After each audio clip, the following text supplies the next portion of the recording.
¿Cuántas promesas te han hecho que no se han cumplido? Yo no te prometo un gran sueldo. Te prometo un trabajo fijo. No te prometo que siempre sea como el primer día. Te prometo que nunca te faltarán las fuerzas. No te prometo que todos tus compañeros resistan. Te prometo que se puede llegar hasta el final. No te prometo personas importantes. Te prometo personas que no saben cuánto valen. No te prometo que vayan a hacer caso de lo que digas. Te prometo que querrás repetirlo una y otra vez. No te prometo la comprensión de los que te rodean. Te prometo que sabrás que has hecho lo correcto. No te prometo que te vayan a pedir ayuda. Te prometo que te necesitarán. No te prometo una decisión fácil. Te prometo que nunca te arrepentirás. No te prometo un trabajo perfecto. Te prometo formar parte de un proyecto inolvidable. No te prometo que siempre vayas a obtener resultados. Te prometo que tu trabajo dará mucho fruto. No te prometo que vayas a tener grandes lujos. Te prometo que tu riqueza será eterna. No te prometo que siempre vayas a poder ser valiente. Te prometo que tu amor será más fuerte que el mío. No te prometo que puedas acabar con el dolor, el sufrimiento y la injusticia.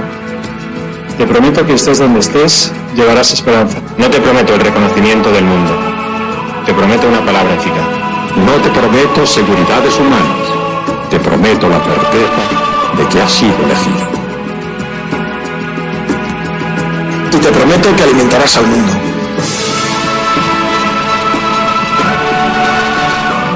Unirás corazones.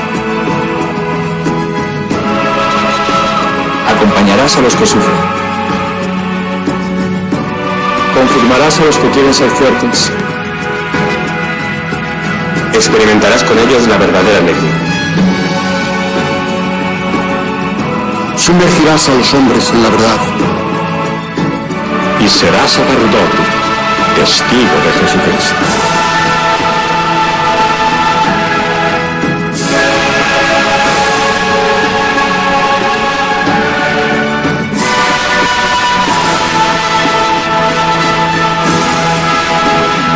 No te prometo una vida de aventuras. Te prometo una vida apasionante.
Invitamos a todos los que están en sus casas, a los que están en los hospitales, a los que están en distintos lugares de internación, que no pueden salir por enfermedad, por debilidad, a los que los cuidan, a los presos, a los monjes y a las monjas de clausura, a que espiritualmente peregrinemos para alcanzar el don de esta indulgencia del año santo 2025. En el nombre del Padre, y del Hijo, y del Espíritu Santo. Amén. Pidamos perdón juntos. Señor, ten piedad. Cristo, ten piedad. Señor, ten piedad. Recemos el credo profesando nuestra fe en Dios en el ámbito de la Iglesia. Creo en Dios Padre Todopoderoso, Creador del cielo y de la tierra, y en Jesucristo, su único Hijo, nuestro Señor, que fue concebido por obra y gracia del Espíritu Santo.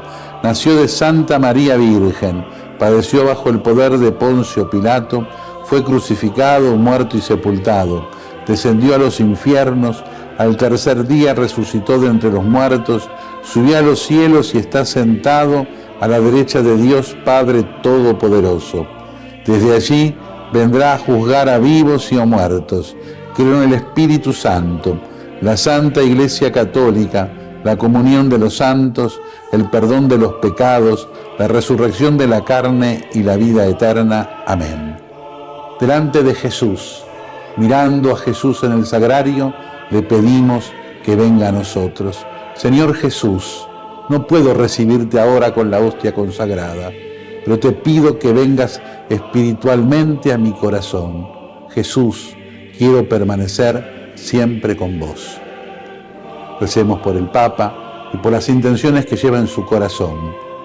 Padre nuestro que estás en el cielo, santificado sea tu nombre. Venga a nosotros tu reino, hágase tu voluntad en la tierra como en el cielo. Danos hoy nuestro pan de cada día.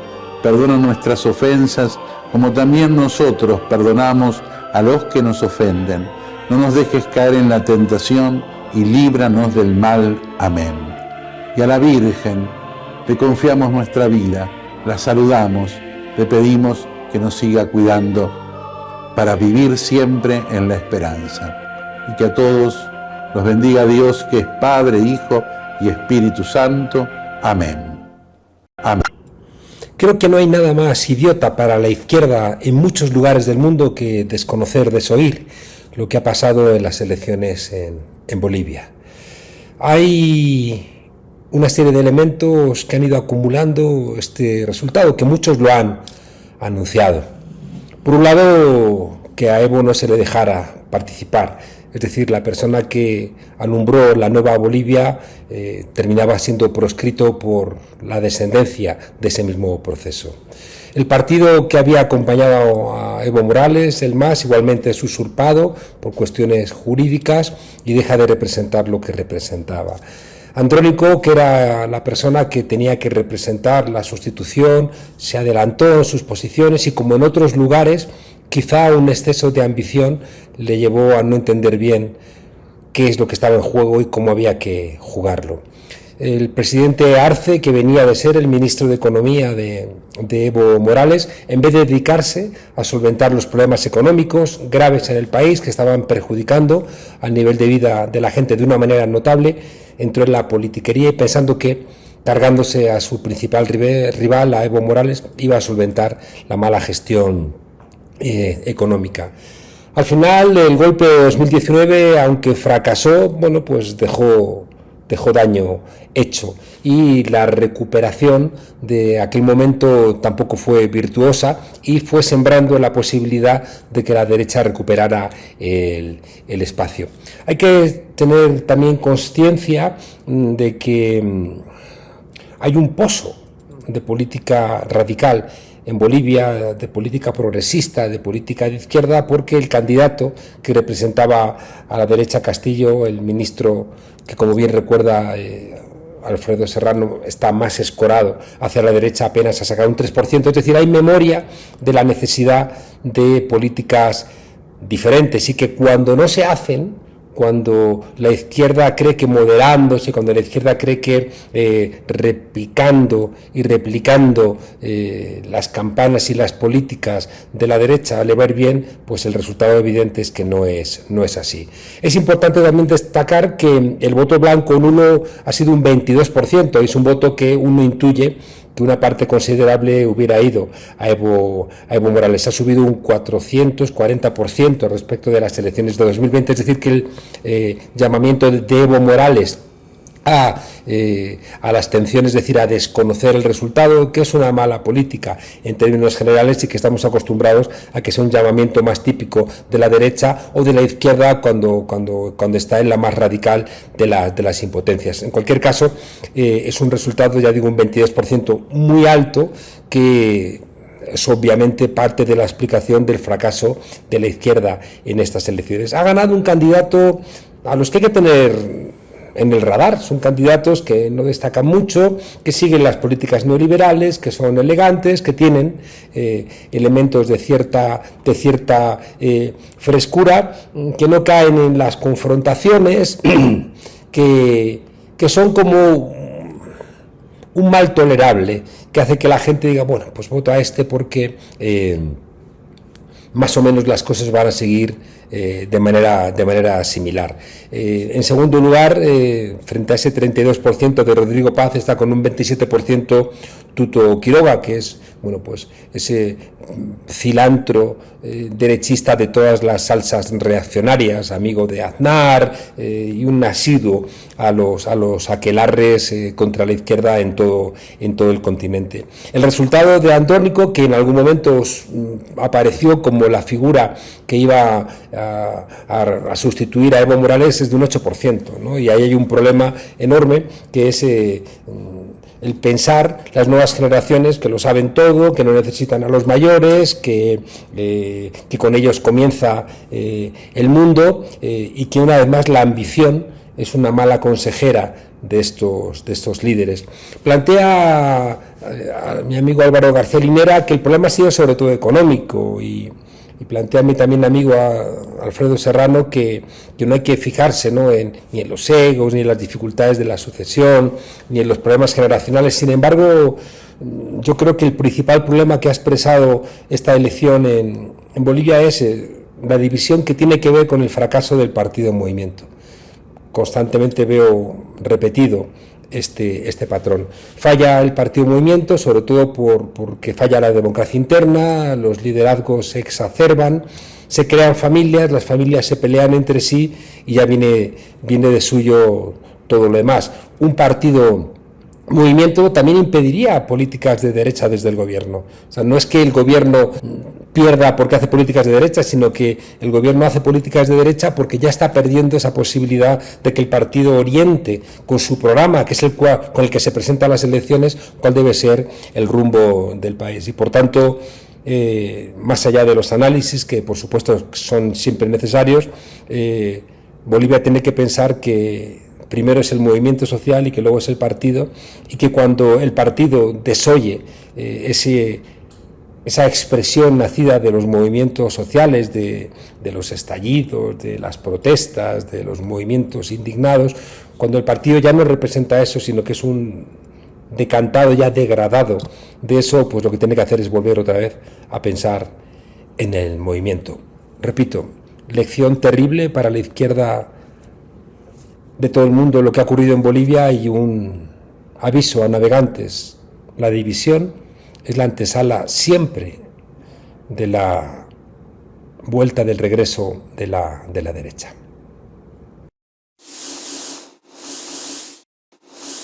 República Bolivariana de Venezuela, que más ha combatido al narcotráfico y la verdadera lucha contra el narcotráfico en Venezuela, empezó el día que Hugo Chávez expulsó a la DEA, que son los principales narcotraficantes de este planeta. A buena entendedora, con Ina Afinogénova. Bueno, la pregunta que sobrevuela todo esto es: ¿cuán preparada está Venezuela para todo esto? Vamos a responderlo con unas experiencias históricas, con unas lecciones de la historia. ¿Por qué Cuba no fue invadida? Ganas a Estados Unidos nunca le faltaron. Columnas de tanques blindados atravesaron los mares antes de llegar al desierto de Irak, tiñeron con el rojo de la sangre y el fuego el suelo de Vietnam, invadieron Afganistán y también Panamá, bombardearon Libia y desplegaron marines en Somalia, recorrieron el mundo inventando excusas y tirando bombas sobre pueblos desarmados. Cuba es una pequeña isla con una población 4 veces menor que la de Irak y a solo 90 millas de Miami. Debería ser un bocado fácil para esta maquinaria de guerra global. Sin embargo, no volvió a ser atacada de manera militar directa después del intento de desembarco en Bahía de los Cochinos allá por 1961. ¿Por qué nunca volvieron a atacar a Cuba? Uno de los motivos lo podemos encontrar en los cálculos que realizaban los organismos militares y de inteligencia de Estados Unidos. Para quienes toman las decisiones en Washington, los muertos ajenos obviamente importan nada. Y no vayamos a creer que los propios importan, pero sí están muy atentos estos señores al impacto que los muertos tienen sobre la opinión pública. La vida no vale nada, pero de la opinión pública dependen sus carreras. Toda una definición acerca de la no moral de esta gente. En la sociedad del espectáculo importa menos lo que ocurre que cómo se percibe lo que ocurre. De nuevo, entonces, ¿por qué Estados Unidos, con la fijación que tiene con la isla, no volvió a atacar a Cuba? Los informes de inteligencia proyectaban una cantidad de bajas inaceptables que volvería a la opinión pública en contra del gobierno que tomara esa decisión. En la época de la Guerra Fría hablaban de entre 30 y 50.000 bajas en los primeros 30 días de invasión. Los cálculos actuales no se conocen, son documentos secretos, pero seguramente son cifras más elevadas, ya que Cuba fue perfeccionando su sistema de defensa. Para poner el dato en perspectiva, tengamos en cuenta que Estados Unidos tuvo 4.600 bajas durante los 8 años que permaneció en Irak. En este caso estamos hablando de una cantidad 6 veces superior en apenas 30 días. La pregunta que surge entonces es, ¿a qué se debe esta capacidad de Cuba para ejercer tanto daño a un posible agresor? Una población pequeña, un país que carece de una industria militar de punta y con una cantidad limitada de recursos. ¿Dónde sostiene su fortaleza? Bueno, la respuesta está en la organización de esos recursos escasos. Y si hablamos de defensa, nos tenemos que referir a la doctrina militar que rige la defensa de la isla. La guerra de todo el pueblo. ¿En qué consiste? En que la defensa del país no es una tarea exclusiva de sus fuerzas armadas profesionales, sino de todos los ciudadanos. Según la doctrina, la movilización en caso de agresión debe ser total. Todos los recursos de la nación se comprometen con su defensa. ¿Cómo podemos visualizar eso quienes no somos necesariamente especialistas en temas militares, Sina? Bueno, más allá de la movilización de los militares profesionales, se conforman milicias en todo el país. Los trabajadores en una fábrica, los campesinos y hasta los profesores y los estudiantes en las universidades forman unidades que tienen tareas específicas. Para poder hacerlo, reciben instrucción y se realizan ejercicios en tiempos de paz. La guerra de todo el pueblo está diseñada en función de enfrentar a un enemigo tecnológicamente superior, es irregular, asimétrica y emplea tácticas de guerrilla. El objetivo es el que mencionamos anteriormente, que la ocupación tenga un costo tan alto que el atacante se vea disuadido. A diferencia de una guerra asimétrica y convencional, el enemigo podrá entrar en el territorio, pues lo que no podrá es controlarlo. En el caso de Cuba, esta doctrina fue elaborada a partir de la influencia de distintas experiencias históricas. Por un lado, las guerras de la independencia en el siglo XIX contra la dominación colonial española, y luego incorporó también las lecciones surgidas de la resistencia de Vietnam. ¿Cómo hizo un pueblo primordialmente campesino para enfrentar y derrotar a la mayor potencia militar del planeta? La guerra de todo el pueblo también fue influenciada por la Unión Soviética y actualmente por China y los desarrollos del Ejército Popular de Liberación. Aquí tenían en pantalla un libro que les recomiendo mucho para entender un poquito más sobre esa doctrina. Pero, ¿por qué estamos hablando de Cuba si quien anunció la movilización de las milicias es Nicolás Maduro? Bueno, a partir del año 1999, Venezuela comenzó a reelaborar esta doctrina para adaptarla a su propia realidad. El nombre que recibió es Guerra Popular de Resistencia y Doctrina de la Defensa Integral de la Nación. El germen de lo que hoy son las milicias fue creado 8 años después, cuando se adoptó la Ley Orgánica de la Fuerza Armada. Desde entonces, la Fuerza Armada Nacional Bolivariana está compuesta por 5 elementos, los habituales 3, Ejército, Armada y Aviación, a los que se sumaron la Guardia Nacional y las milicias populares. El desarrollo de las milicias comenzó a cobrar fuerza a partir del año 2009 y plasma una de las directrices del pensamiento político de Hugo Chávez, la unidad cívico-militar. Mediante esta idea, Chávez pretendía evitar que la división entre civiles y militares pudiera pudiera ser utilizada por los enemigos externos para crear un enfrentamiento interno. El ejército enfrentando a su propio pueblo, una situación que casi todos los países de Latinoamérica padecieron en algún momento de su historia. Los ejércitos latinoamericanos, o una buena parte de ellos, nacieron de hecho como ejércitos antiimperialistas peleando contra la ocupación española. Los casos más emblemáticos son los de Bolívar y San Martín, que hicieron formaciones militares surgidas en el seno del pueblo para pelear precisamente contra la ocupación extranjera y que luego se fueron institucionalizando. Sin embargo, durante el siglo XX, las largas pezuñas que vienen desde el norte influenciaron a los ejércitos hasta convertirlos en lo contrario de lo que habían sido en su origen, ejércitos manipulados desde el exterior, bien dispuestos para defender intereses extranjeros o de las clases dominantes y para dirigir los fusiles en contra de su propio pueblo cuando haga falta. Y la doctrina que adiestró a los ejércitos en contra de sus pueblos fue la llamada Doctrina de Seguridad Nacional, que seguro la escucharon hablar, impulsada por el Pentágono para toda América Latina. Bajo esos lineamientos, los ejércitos se concentraron en acabar con los llamados enemigos internos, mal llamados enemigos internos. El ejército separado de su pueblo y convirtiéndose en su verdugo. Hugo Chávez tenía bien presente esa historia. En muchas ocasiones se refirió al Caracazo cuando el ejército al que pertenecía reprimió salvajemente al pueblo venezolano que se había levantado contra un plan de ajuste impulsado por el Fondo Monetario Internacional. Si bien a él no le tocó participar, esa experiencia se convirtió en una marca indeleble en su conciencia. Pero ¿cómo evitar que esto se repita y cómo generar los anticuerpos para que las Fuerzas Armadas no vuelvan a dirigir sus armas en contra del pueblo? La unidad cívico-militar fue la respuesta que encontraron en Venezuela para ese dilema. La Guerra Popular de Resistencia es su doctrina y la Milicia Nacional Bolivariana su concreción. La doctrina de la seguridad nacional necesita un ejército separado del pueblo. La Guerra Popular de Resistencia tiene como condición un pueblo fusionado con sus fuerzas armadas. La movilización de las milicias que instruyó Nicolás Maduro ante las amenazas de Donald Trump es la contracara de lo que nos dicen tantos medios de comunicación. No se trata, me parece, de un ímpetu guerrerista. Venezuela no parece tener intención de agredir a nadie, pero sí se trata de mostrar músculo y unidad para que los belicistas en Washington desistan en su voluntad de agredir a Venezuela. Se trata de aplicar para Venezuela la misma vacuna que funcionó a lo largo de tantas décadas para Cuba. Como repiten en Venezuela, una cosa es entrar y otra cosa es salir. Es importante que Trump lo tenga en cuenta. La fuerza de intervención rápida de los marines debe estar lista para venir a invadir a Venezuela. Bueno, yo les voy a decir algo. Bastante montaña hay aquí. Bastante montaña hay aquí.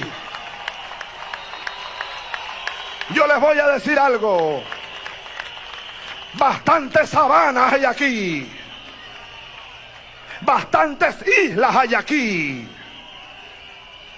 Bastante selvas hay aquí. Bastante tierra hay aquí.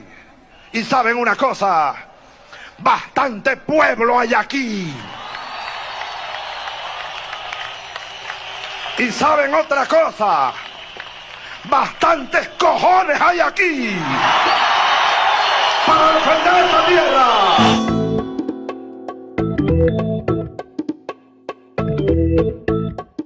Y hoy en la mesa de análisis nos acompaña el fundador de Opera Mundi, Breno Altman, periodista y amigo de esta casa. Breno, muchas gracias por estar aquí. Hola, un gustazo estar con ustedes, Marco, Ina, Estefanía. Breno, una operación militar de Estados Unidos contra Venezuela, ¿tú la ves posible a estas alturas o sigue siendo como una suerte de farol de Trump? Yo creo que es posible, pero yo consideraría el actual escenario como un escenario, como dicen los expertos, un escenario de guerra psicológica. Yo creo que la intención de Donald Trump, al mejor es la tendencia principal, la intención de Donald Trump es poner máxima presión sobre Venezuela, como lo hace también en otras circunstancias, bajo otras circunstancias, sobre Brasil. Yo no creo que estamos delante de una situación donde se pueda desencadenar a corto plazo una guerra, una operación militar efectiva. Hay siempre el riesgo que una situación de ese tipo se cambie de estrategia, pero fundamentalmente yo creo que estamos delante de un escenario de guerra psicológica. Además, es el escenario o la forma de actuación de Donald Trump con muchos países en el mundo. Solo lo hace así con la Rusia de Ina, ¿no? Con la Rusia y con China. Trump no opera de esa forma, pero con Europa, con Canadá, con México, con Latinoamérica, con todos los demás países, es su instrumento de operación política, establecer un intenso y tenso clima de guerra psicológica.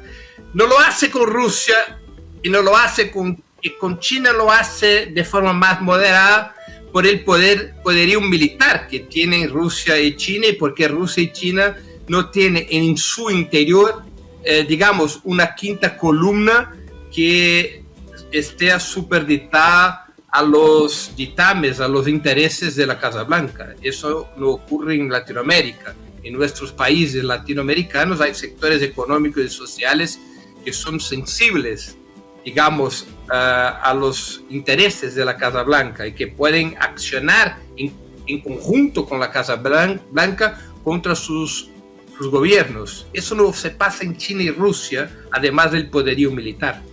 Y por eso Donald Trump se corta con esos países, digamos, de una forma más tranquila. Breno, muchísimas gracias por tu análisis. Te enviamos un abrazo desde Ciudad de México.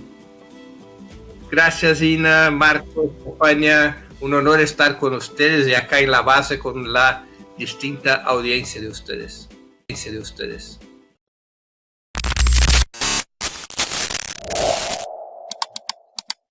Los invito a viajar hasta la provincia de Santa Fe. Nos está escuchando del otro lado el diputado provincial, periodista de larga trayectoria, diputado provincial Carlos del Frade y candidato a diputado nacional en las elecciones de octubre. Carlos, ¿cómo estás? Buenas noches. Jorge Kraine, Solana López y Pablo Marcau, te saludamos aquí en Radio Con Aguante en Buenos Aires. ¿Cómo le va? Un gustazo, gracias por la deferencia. Por favor, Carlos, sabes que sos nuestro primer invitado en el ciclo que estamos comenzando hoy, así que apelo también... Ay, qué bueno, muchas gracias, un privilegio, gracias. Por favor, apelo a darte este dato para tocar tu alma de periodista también, que no dejas de tenerla, sí. Y sabes lo importante que es tener interlocutores que nos ayuden a pensar, y en este caso... te decíamos en la previa cuando te contactamos, hay un tema de actualidad y por ahí está bueno empezar por eso, que tiene que ver con lo que ocurre con el empleo, uno diría en el país, pero en particular quiero consultar sobre el pedido de informe que existe en la legislatura al gobierno de la provincia de Santa Fe sobre la situación de Celulosa Argentina. Carlos, contanos un poquito cómo está ese tema. Sí, hay ciudades en la Argentina que son monoindustriales. Una industria define el perfil de la ciudad durante décadas y generaciones enteras. 3 generaciones, por ejemplo, pasan por la planta industrial de ese lugar. Entonces esa industria se convierte en una especie de segunda sombra de los habitantes de esa ciudad. Hay una ciudad muy cerquita de Rosario que se llama Capitán Bermúdez, camino hacia la ciudad de San Lorenzo, en el norte de Rosario. Y allí en Capitán Bermúdez, de la década del 30 del siglo pasado, está Celulosa Argentina, que primero se fundó con capitales nacionales e italianos, terminó siendo la principal planta productora de papel durante todo el siglo XX en la Argentina, y ahora forma parte de un grupo que se llama Tapevicuá, que es un grupo vinculado a capitales salteños, y que ahora, con una deuda de 128 millones de dólares, viene paralizando su actividad, dejando en la angustia total a casi 1.000 trabajadores en forma directa e indirecta. Esto impacta muchísimo en esa ciudad, porque, insisto, es la segunda sombra de los habitantes de Capitán Bermúdez, muy cerquita de Rosario, y es una de las más emblemáticas de lo que era entonces el cordón industrial más importante de América Latina después de San Pablo. Por lo tanto, lo de Celulosa es una especie de pauta de comportamiento de grandes empresas hoy que están marcando esto, procedimientos preventivos de crisis que genera reducción de salarios, suspensiones, y además despidos. Y esto es lo que se está imponiendo como si fuera una triste repetición de la matriz de los años 90 que multiplicó la desocupación por 3. Carlos, vos tenés mucha experiencia en contar la realidad a partir de la mirada sobre el papel de las empresas, ¿no? Y además, ustedes tienen allí en Santa Fe, y vos has trabajado mucho el tema de Vicentín, por ejemplo, sí, algunas empresas que son casos testigos, ¿no? Como este que nos estás contando, para entender parte de la matriz y de la estructura económica y productiva de la Argentina. ¿Cómo lees que están actuando las empresas hoy? Leía también por estas horas los informes de algunas grandes empresas, Mastellone, por ejemplo, con anuncios de pérdidas importantes, que están actuando en términos de su posicionamiento con la política económica de un gobierno al que todavía siguen acompañando. Sí, además lo van a seguir acompañando porque como este gobierno, en una semicolonia como es la Argentina, semicolonia de un imperio en decadencia como es Estados Unidos, y como todo imperio de decadencia, como lo muestra la historia, se hace cruel, y por lo tanto se hace cruel la colonia, en este caso la que tiene en sus manos Javier Milei, impone criterios que a los grandes empresarios les interese mucho. El viernes pasado, Milei, en su llamado a toda la gente, en lo que fue la cadena nacional, dijo claramente que se venía la segunda generación de cambios, en donde está la famosa reforma laboral que desde 1955 quiere llevar adelante el gran capital en la Argentina, que es, en buen romance, la destrucción del derecho laboral, empezando con las indemnizaciones. Por eso las empresas van a seguir acompañando, porque se sabe que este es un gobierno que tiene una gran mentira de origen, que es producir desde el Estado la transferencia de recursos de los sectores populares a los sectores concentrados. Y en medio de eso lleva adelante esta bandera de la destrucción del derecho laboral. Por eso las empresas lo siguen apoyando. Hola, mucho gusto. Jorge Kreines te habla.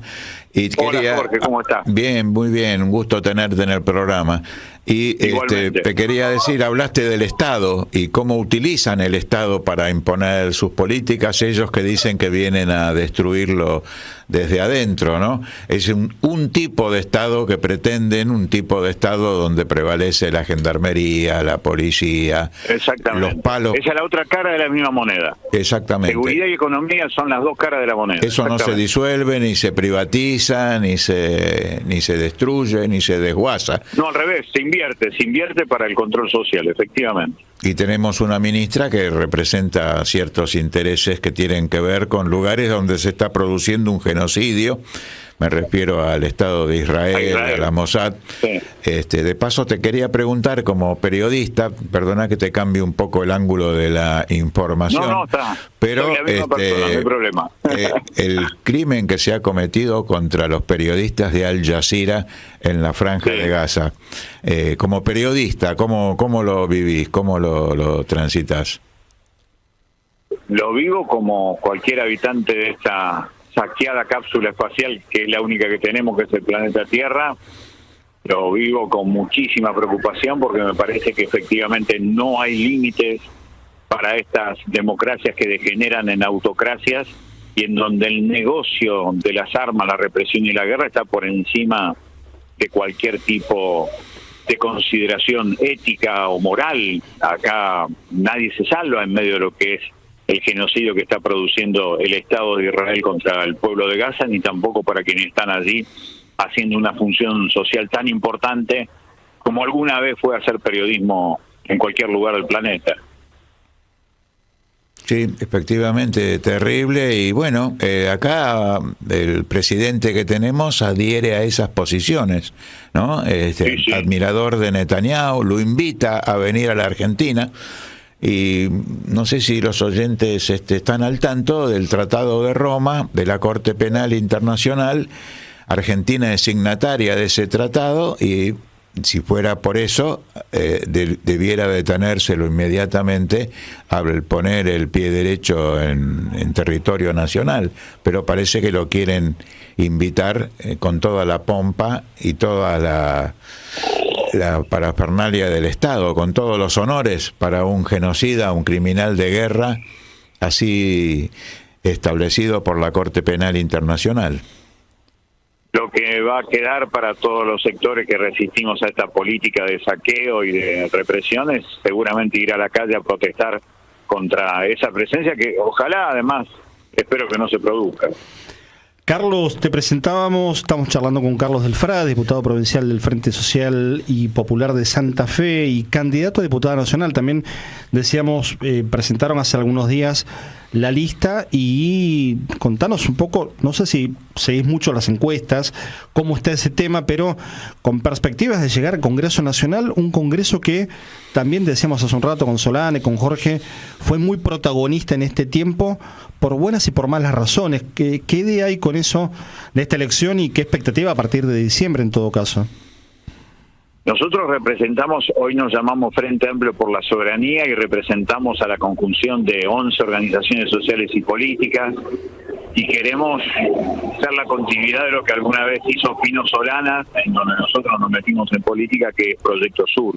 Izquierda Nacional, que denuncia esta situación de semicolonia, pelear contra el saqueo, decir con nombre y apellido quiénes son los multiplicadores del dolor, pero al mismo tiempo dejar claro que a diferencia de otros sectores, que también son sectores populares, nosotros no vamos a la Bolsa de Comercio a escuchar las instrucciones, vamos a seguir denunciando a empresarios corruptos como los de Vicentini y vamos a seguir denunciando el narcotráfico como lo hicimos en Soledad durante todos estos años. Por eso nosotros vamos con nuestra lista de diputadas y diputados nacionales para que justamente en el Congreso de la Nación sigamos haciendo esto de tratar de defender al pueblo de la provincia de Santa Fe de estos temas, para después articular en el 2027 otra idea política más amplia, pero por ahora lo que necesitamos es que esta idea de izquierda nacional esté presente por afuera incluso de las grandes estructuras partidarias.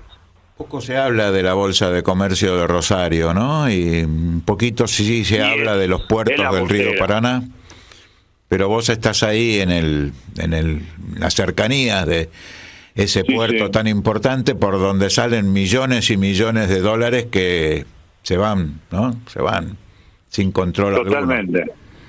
Exactamente, por eso el tema es fundamental tratar de instalarlo también en el Congreso de la Nación con la mayor contundencia posible, pero también con la idea de no transar, porque en forma simultánea esto, la ley base, la ley de blanqueo, la ley antimafia, terminan siendo votadas por ese Congreso que, como bien decían ustedes, tiene luces y sombras.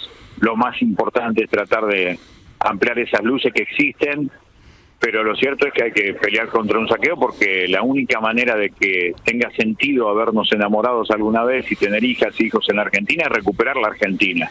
Y para recuperar la Argentina hay que parar este saqueo y cortar los lazos de dependencia. Carlos, mencionaste la palabra narcotráfico, déjame volver a eso con esta pregunta. ¿Cuánto está presente en la agenda política argentina con la profundidad con la que vos lo trabajás hace años, vos y otros tantos y tantas, en términos de pensar este fenómeno en su integralidad y en su complejidad, desde la expresión callejera, Rosario, digo, es la muestra de eso, hasta los entramados económicos, digo. ¿Hay un debate en la Argentina realmente serio en la agenda de la política? No, yo creo que no, es al revés.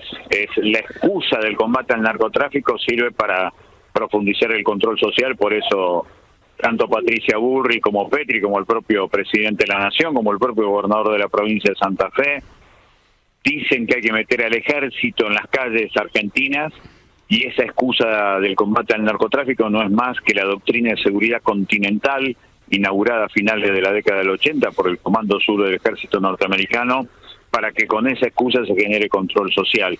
Mientras tanto, mientras se pega siempre por abajo, por arriba la ley de blanqueos ha generado que en la Argentina cualquiera puede generar cualquier tipo de asociación ilícita, no va a encontrar castigo.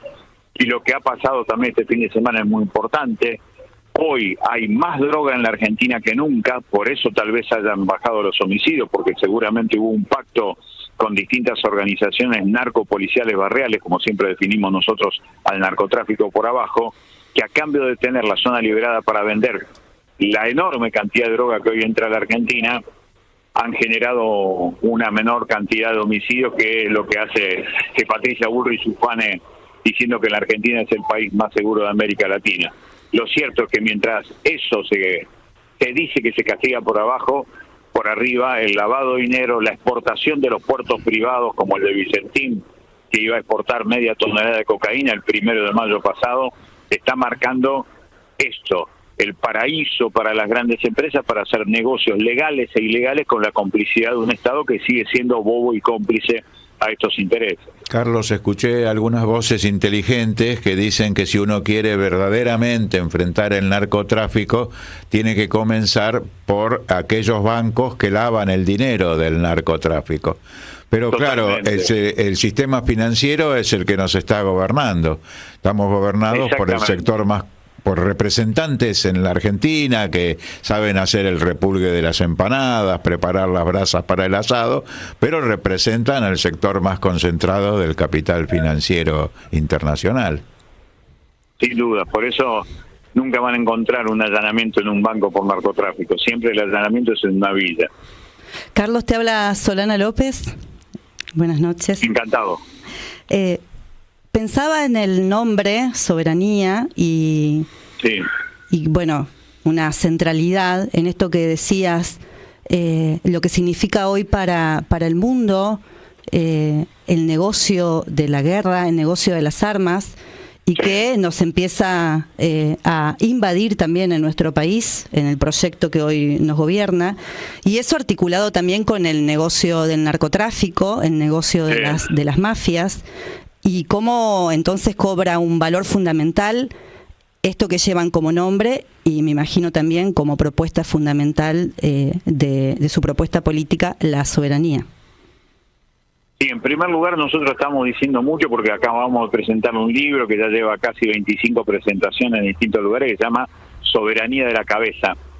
Hoy es fundamental volver a recuperar nuestra cabeza porque está totalmente colonizada con la información que llega a través del teléfono celular y los medios de comunicación. Cada vez que presentamos esto es muy interesante por las discusiones que se dan sobre cómo uno depende del celular, cómo uno se ha convertido en un Homo sapiens, no dejó de ser hace rato un Homo sapiens. Entonces la soberanía de la cabeza es fundamental, pero claramente lo que nosotros apuntamos es a recuperar el pensamiento propio y a partir del pensamiento propio pensar nuestra realidad donde pisan nuestros pies. Ahora, para eso hay que poner la cabeza sobre los pies. Eso nos cuesta mucho. Eso se llama economía de la atención. Está desarrollado por las grandes empresas que están detrás de este dataísmo que llega cada 15 segundos al teléfono celular. Pero a partir de eso, lo que nosotros suponemos fundamental es saber y hacerle ver a nuestro pueblo que hay 5 negocios que son las 5 arterias que alimentan el corazón del capitalismo de hace 70 años, que son el petróleo, las armas, los medicamentos, el narcotráfico y la trata de personas. Eso va de arriba hacia abajo, que el capitalismo nunca va a ir en contra del negocio de las armas, del negocio del petróleo, del negocio del narcotráfico, porque dependen su flujo de dinero frescos de esos negocios ilegales.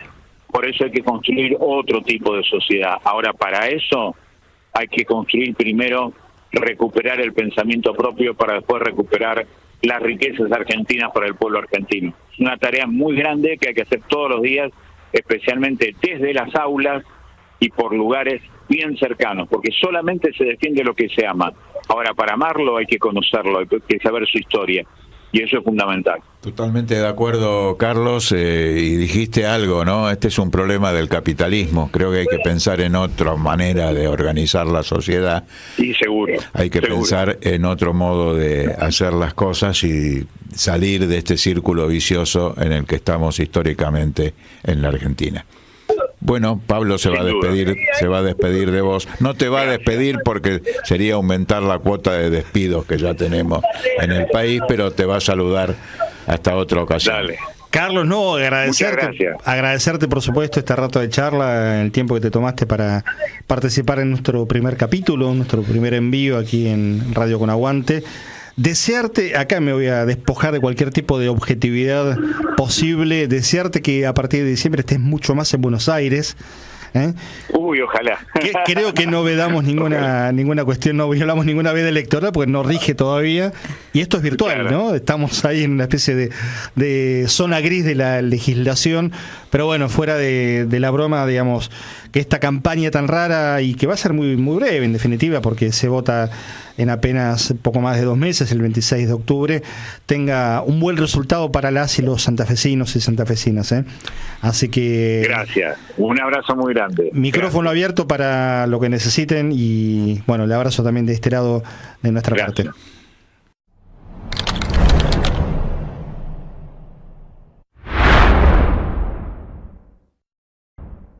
Lo mío no es tan dulce, tengo que hablar de la triste situación económica. Yo le prometo que cuando seamos gobierno vamos a tener un programa con Federico para hablar de tango con usted y después, como lo invito ahora, a que hable de economía, porque con el quilombo que se arman en el Parlamento y todo lo demás, que algunas cosas son provocadas por el mismo gobierno, van pasando elefantes por abajo.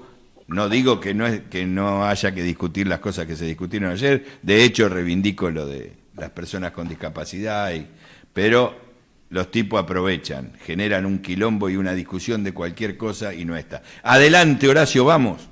Pero también el tema presupuestario le está pegando mucho. Recordemos que en julio es la primera vez que ellos reconocen que tiene un resultado financiero negativo.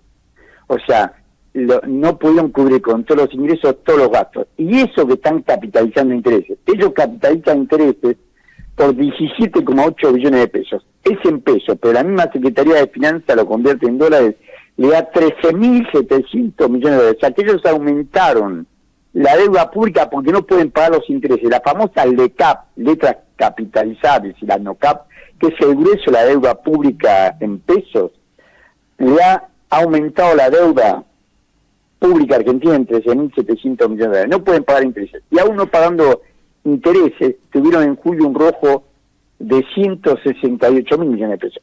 Es el primer rojo que tienen, primer déficit que tienen, que asumieron porque hicieron un brutal ajuste público y porque capitalizaron intereses, pero ahora ya no pueden tapar, como no se puede tapar el sol con la mano, no pueden tapar. Encima, si vos ves que ellos que hacen un fuerte ajuste del gasto, porque lo que ellos, no tanto los discapacitados, pero el hecho que le obliguen a coparticipar, porque no es tanto el gasto de discapacitados, sí la coima, que eso va a hablar después, de la corrupción seguro, pero para el gasto fiscal no es tanto el gasto de discapacidad. No, lo que seguro. sí es importante es los ATN. Acá le obligan a las provincias, coherentemente, los gobernadores no aprobaron, mandaron a sus diputados, o van a oír, o a abstenerse, o a votar en contra de un digno aumento mínimo de los jubilados, del 6,7%, y ajustar el bono miserable que le están pagando este marzo, el año pasado, de 70.000 pesos, llevarlo a 110.000 pesos y ajustarlo por índice de precio al consumidor. No solamente que ahí lo rechazaron, sino que ellos lograron, a cambio, seguro, no tengo la prueba, pero el árbol se conoce por los frutos, que le den la coparticipación de los ATN, que le estaba pisando el gobierno nacional. El gobierno nacional se quedaba con los ATN. No le mandó un solo peso a Bahía Blanca, que se ha inundado, y se queda con los ATN. En todo el año pasado repartió menos del 7% de recaudación de los aportes al Tesoro de la Nación, que se constituye con el 1% de la masa coparticipable más el 2% de la recaudación de impuestos de ganancia. Mucha plata. Y este año, hasta julio, había repartido solamente el 11,3%, nada. Entonces ahora nos van a obligar a coparticipar los ATN. Todo esto, ¿por qué estamos contando? Porque ya las cuentas pasan a ser... No, y hay que decirlo, perdóname, tenés razón, yo no lo dije, pero esa es la segunda votación que hubo en la noche y madrugada de ayer, que es el tema de los ATN.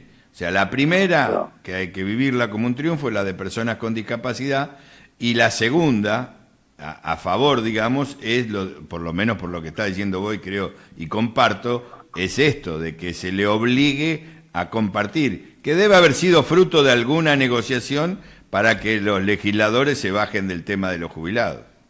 Exactamente, pero ahora fíjate, estos dos hechos lo desequilibran más las cuentas. Si las cuentas públicas ya no cierran, si en julio fue en rojo, va a ser de ahora en más en rojo. Entonces, ¿qué pasa? Como tuvieron la cobardía de sacarle, por ejemplo, el impuesto a la compra de dólares, el impuesto país, que era 1,4% del PIB, era mucha plata, lo bajaron, le bajaron impuestos en bienes personales, a los ricos le bajaron impuestos para importación de autos, de yates, de aviones, de avionetas, bajaron todos esos impuestos y encima le bajaron las retenciones a las mineras y al campo. Al campo, el día de la reunión en la sociedad rural, le bajó un 20% los derechos de exportación. Entonces, esos son $1.000 millones al año. Bueno, toda esta reducción que hizo, la tiene que financiar con deuda. ¿Y qué pasa? Como los bancos son verdaderos tiburones y ven sangre en el agua, ayer cerró la tasa, es una tasa mayorista, una tasa para depósito de más de $1.000 millones de pesos, al 76,6% anual. Eso dice que la inflación va a ser 24, 25%. La tasa que tuvo que convalidar los bancos para captar depósitos de más de $1.000 millones de pesos fue 76,6% anual. Recordemos que nos quejamos la semana pasada, el 13, con la licitación del 13 de agosto, el gobierno había convalidado la tasa de casi el 70% anual. Y después, como no le alcanzó la plata, pues no todos entraron, quedaron 6 billones de pesos afuera, colocó 4 billones de pesos en tasa Tamar más el 1%. Bueno, esa tasa Tamar es más cara que el 70% que dijimos el 3 de agosto, porque ayer cerró, y hoy va a ser más todavía, cerró el 76,6%. O sea que tenemos, ya tienen que presentar déficit fiscal, y segundo, se financia una tasa astronómica, cada vez más cara, dependen de los grandes bancos, dependen de 10 bancos, el Banco Nación y 9 bancos privados que captan el 70% de estos depósitos, 10 bancos, 9 privados, y el Banco Nación el 20%, los otros 9 el 50% total de los depósitos, tienen bonitas sucursales para captar depósitos y prestárselo al Tesoro de la Nación a tasa usurarias del 76,6% más el 1% de plus, como cerró en el día de ayer. Y decirme una cosa, me habías planteado también, además de esto, que es que hay déficit, no es que no hay déficit fiscal, pero el verso ese se lo comió no sé cuántos millones de argentinos. Yo creo que los votos que consiga Milei son porque se comieron ese verso. Porque la única cantinela que tiene es haber frenado la inflación un poco, aunque sea mentirosa, y la otra, que nunca se habló tanto del déficit fiscal como se habló con este gobierno. Digo, son dos caballitos de batalla, pero bueno, no sé si tenés el tema de qué pasa con la deuda externa en este camino. Exactamente, a eso iba. Como a ellos le han disminuido impuestos a los sectores pudientes, los sectores de ingresos no disminuyen impuestos, tienen que financiarse colocando más deuda pública en pesos. Esto le aumentó fuertemente la deuda en pesos y sobre todo las letras, las LECAP y ahora estas deudas en Tamar. O sea, es una bomba de tiempo. La deuda sigue aumentando. Cuando se fue el inútil de Alberto Parón de la deuda era de 300, la conversión a dólares la hace la Secretaría de Finanzas de la Nación. Estoy leyendo el informe de la Secretaría de Finanzas de la Nación. 370.674 millones de dólares era en diciembre del 23. En julio del 2025 cerró en 447.202 millones de dólares. Este inútil, no es un inútil. Estos ladrones, taputos, estos cobran colmeta a todos. Me hago cargo de lo que digo. Cobran comisiones para entrar y cobran comisiones para salir. Aumentaron la deuda en 76.500 millones de dólares. No le dan un aumento miserable a los jubilados. Querían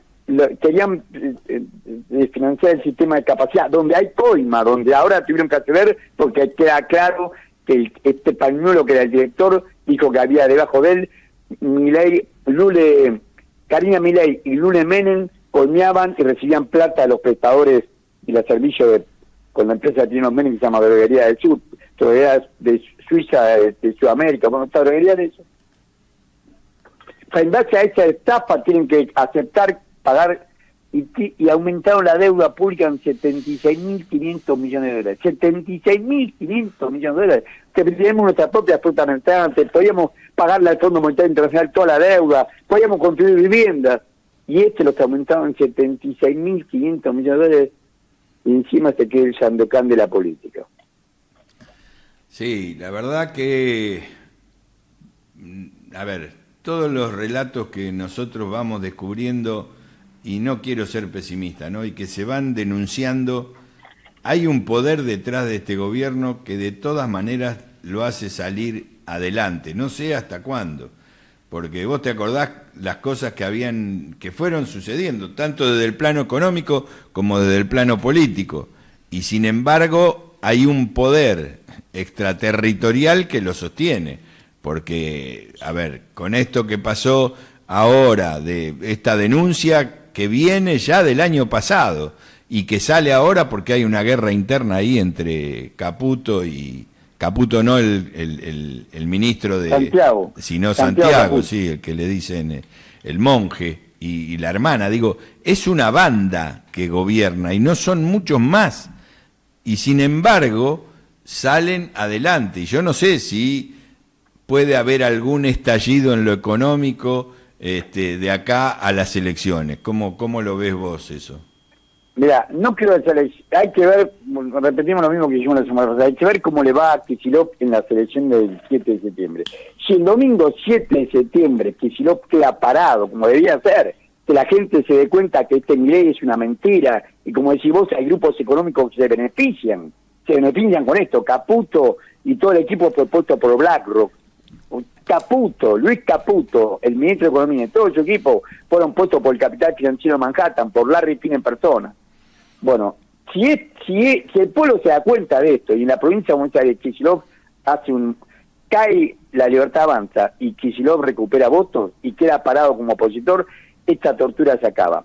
Shakespeare le hace decir en Julio César a César, en su obra Julio César a César, dice, prefiero un final desastroso que un desastre sin fin. Bueno, cuando le decían que no era el Senado, que le iban a matar. Bueno, esto es lo que está pasando acá. Este es un desastre sin fin. Cada vez nos entramos más cosas y cada vez nos endeudan más y ya no pueden ni siquiera pagar la deuda porque una tasa Tamar del 76,6% con picatoria de capital de todo. Bueno, si esto pagan los bancos, date cuenta, una tarjeta de crédito de dependencia va a superar el 140, 150% anual como mínimo. Y una descubierta en cuenta corriente va a superar el 100% anual como mínimo. Una locura todo.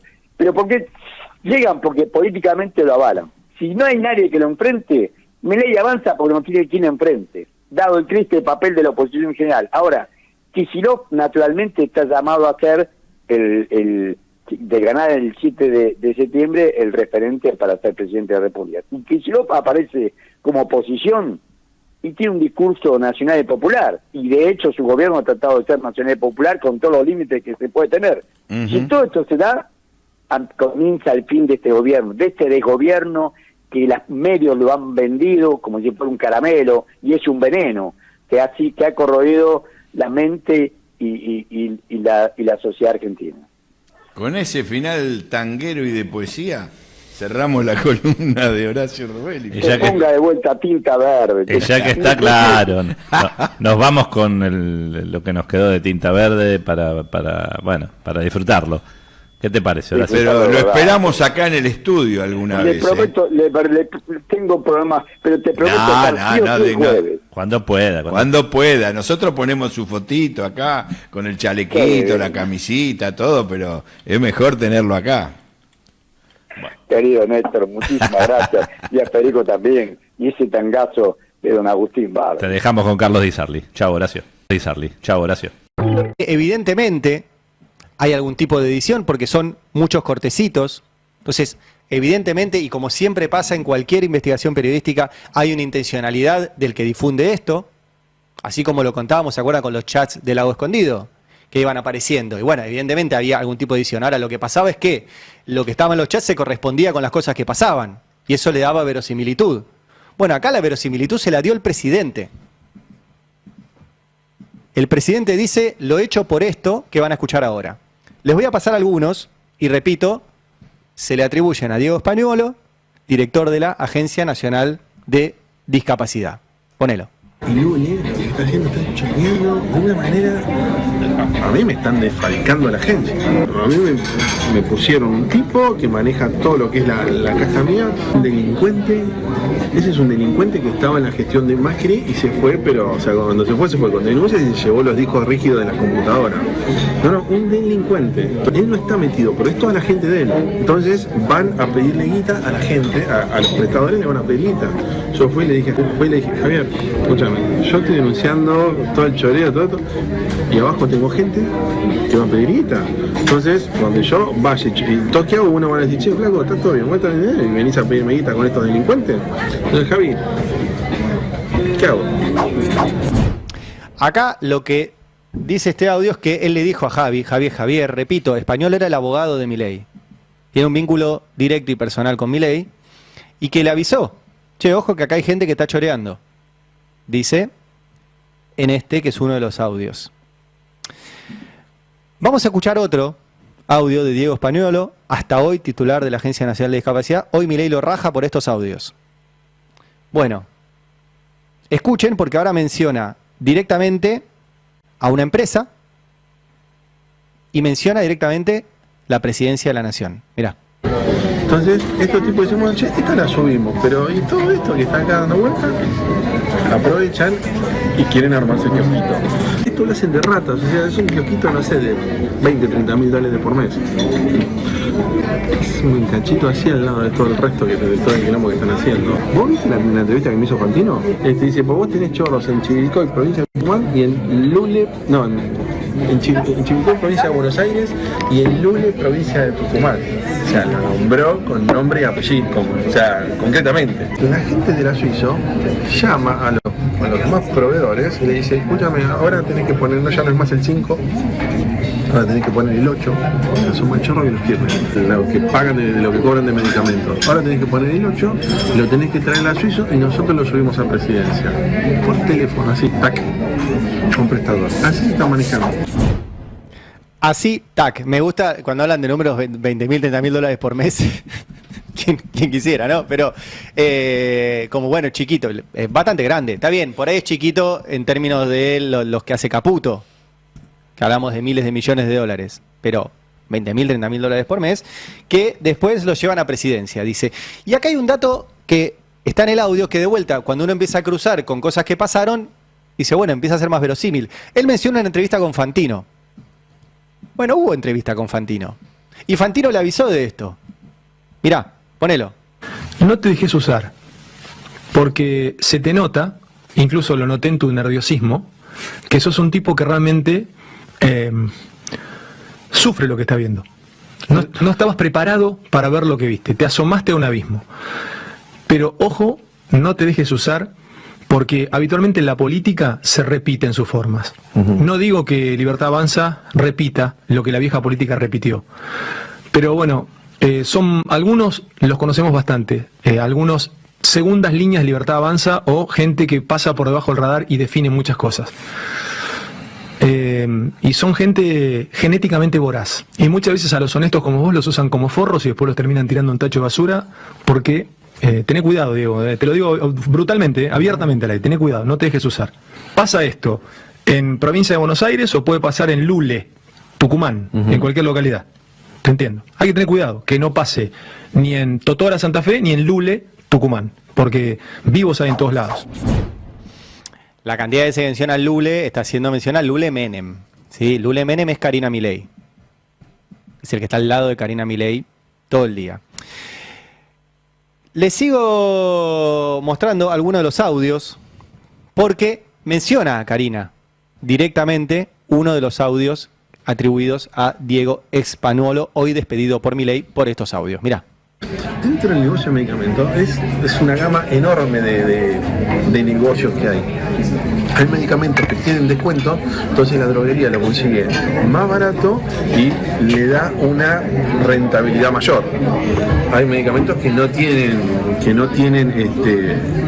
descuento, entonces la rentabilidad es menor. ¿Qué hace la Suizo? Todos los que tienen descuento van para ellos. Yo calculo que le debe llegar el 3 a Karina, porque seguramente le digan, es el 5, el 1% lo tenemos que repartir entre la operatoria, se va a la operatoria, 1% para mí y vos, Karina, te llevaste el 3. Seguramente le deben hacer una cosa así, están pegando una acogida olímpica. Seguramente están pidiendo el 5 y a Karina le llevan el 3. Ahí la menciona a Karina Milei en este audio. Hay más, vamos a seguir compartiendo, les repito, son audios atribuidos a Diego Spagnuolo, titular de la Agencia Nacional de Discapacidad, que fue despedido hoy por Milei por los hechos de público conocimiento, que son estos. Entonces, repito, yo los pongo al aire porque el presidente lo despide porque estos audios están circulando, entonces el presidente le da la verosimilitud a esto. Acá menciona a Lule, que es Lule Menem, y menciona a Karina, y atención al final, presten la atención al final de este audio. Lo voy a agarrar la semana que viene. Y voy a decir, Javi, no solamente no hablaste con Lula, sino que hay un periodista que está pidiendo información de todo lo que está pasando. ¿Te imaginas? Estamos hablando de entre medio palo y 800 lucas de medicamentos por mes. Julio me quiso meter una mina en una dirección nacional, lo frisé. Me quiso meter de recursos humanos, lo frisé. No le dejé meterme nada. Acá me lo tuvo que solamente me metió el más importante de todo, por Karina, para chorear. Yo hablé con el presidente. No sabe que están choreando, sabe que están choreando. No te puedes hacer el boludo conmigo, pero no me tiren a mí este fardo. O sea, ya llega a haber algún quilombo y a mí no me cuidan. Yo esto se lo dije al presidente. Tengo todo lo WhatsApp de Karina, olvídate. Con la primera que se van a llevar puestas a Karina. Llega a haber algún quilombo y a la primera que se la llevan puesta es a Karina. Yo se lo dije al presidente. Pueblo que escucha, únete a la lucha. Pueblo que escucha, únete a la lucha. Pueblo que escucha, únete a la lucha. Pueblo que escucha, únete a la lucha. Pueblo que escucha, únete a la lucha. Pueblo que escucha, únete a la lucha. Pueblo que escucha, únete a la lucha. Pueblo unido, nunca vencido. Pueblo unido, nunca vencido. Y luche, luche, luche, no deje de luchar. Y luche, luche, luche, no deje de luchar. Por un canto de obrero, obrero y popular. Y luche, luche, luche, no deje de luchar. Pobre el pobre que no luche, siempre callado nomás. Le han de robar su guitarra, nunca más ha de cantar. Y luche, luche, luche, no deje de luchar. Y luche, luche, luche, no deje de luchar. Por un canto de obrero, obrero y popular.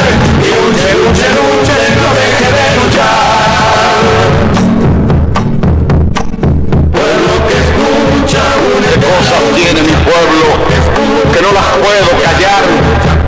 Cualquiera viene y le ofende y el calladito nomás. Pero guarda al que trampea, pero guarda al que le miente, porque mi pueblo no es tonto, porque mi pueblo es valiente, porque mi pueblo algún día cuando la sangre reviente habrá de salir cantando con un fusil en la frente. Y entonces no habrá más niños durmiendo bajo los puentes, ni